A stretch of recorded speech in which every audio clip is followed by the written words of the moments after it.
Le système de santé, il n'est pas épargné par la corruption, parce qu'ici, il y a pas assez de budget et surtout l'argent est mal géré.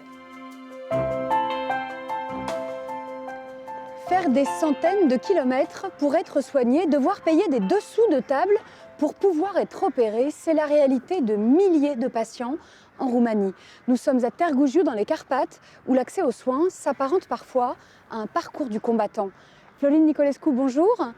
Vous êtes atteint de diabète et vous souffrez de problèmes cardiaques. Comment se passe votre suivi médical ?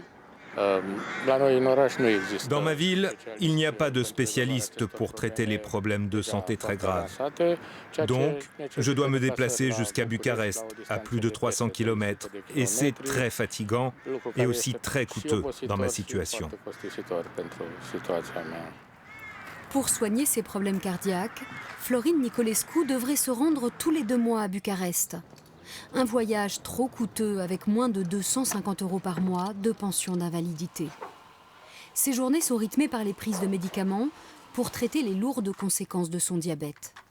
Mauvaise circulation, neuropathie, mais aussi des problèmes à la rétine.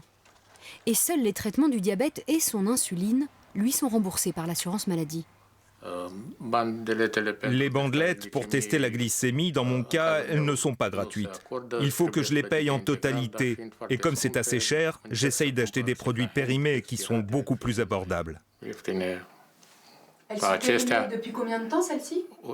Oui, celles-là, elles sont expirées depuis 2016. Pour se soigner, Florin a dû payer un médecin corrompu pendant de longues années, jusqu'au jour où ça n'a plus suffi. On lui a refusé une hospitalisation. C'est très difficile d'arriver à se faire hospitaliser pour faire des contrôles, avoir un bon suivi de santé, parce qu'il faut toujours apporter des petits cadeaux, des petites attentions.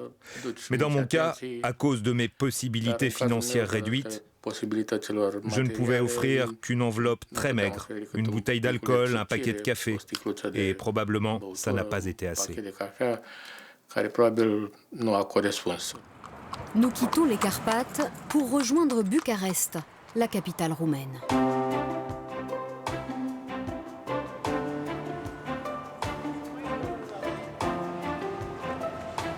Depuis plusieurs années, les associations de patients se mobilisent contre la corruption qui gangrène le système de santé roumain. Avec l'augmentation des salaires des médecins l'an dernier, les demandes de bakchich ont diminué. Mais il reste encore beaucoup à faire pour cette association. On continue à avoir des dessous de table, car il n'y a pas que le paiement des médecins. Il y a surtout un manque de médicaments, un manque chronique de matériel médical dans les hôpitaux publics. Et à l'heure actuelle, la plupart des paiements informels concernent surtout tout ça. C'est très fréquent qu'un patient reçoive un morceau de papier sur lequel le médecin a écrit tout ce dont il a besoin pour une intervention médicale. Malgré nos demandes, nous n'avons pas eu l'autorisation de tourner à l'intérieur de l'hôpital. C'est donc à l'extérieur que nous rejoint l'ancien directeur, Christian Thomas, renvoyé il y a quelques jours après ses critiques répétées à l'égard du pouvoir. Bonjour. Bonjour madame. Concrètement, derrière moi, vous avez un modèle d'hôpital public qui, sur le plan économique, fonctionne toujours comme s'il était l'une des dernières entreprises d'État de l'époque communiste. Qu'est-ce qui pose problème ? C'est une question d'incompétence, de corruption ? Essentiellement, c'est un problème d'incompétence qui a été multiplié par l'incompétence de la classe politique qui n'a jamais su mener la Roumanie dans la bonne direction. Et en parallèle, il y a de la corruption à plusieurs niveaux. Ça touche tout le système administratif du pays et pas seulement l'administration de la santé. On n'a pas eu l'autorisation de tourner à l'intérieur de l'hôpital. C'est un sujet qui gêne, ça ? Probablement. On n'a pas de quoi être fier. Après 15 ans de réformes continues qui n'ont rien donné, on en est toujours au même niveau. Dans le centre historique de Bucarest, nous rejoignons un groupe d'étudiants en médecine.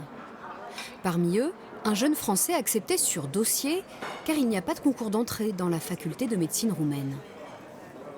Vu qu'il n'y a pas de numerus clausus, C'est vrai que l'admission, par exemple, l'entrée peut être plus simple. Le niveau des études, il est le même qu'en France ? Il est le même. Par exemple, je peux très bien parler de médecine avec mes collègues qui sont également en France. Mais ses camarades roumains sont plus critiques. Alexandra, elle, envisage de finir ses études et de travailler aux États-Unis. L'ensemble du système a des défauts, notamment ceux qui viennent du haut, les politiques, l'argent, le manque d'argent et le manque d'installation à l'hôpital. Donc, si tu veux faire de la médecine en Roumanie, c'est possible. Tu peux le faire au plus haut niveau, mais ça demande plus de sacrifices en Roumanie que dans un autre pays.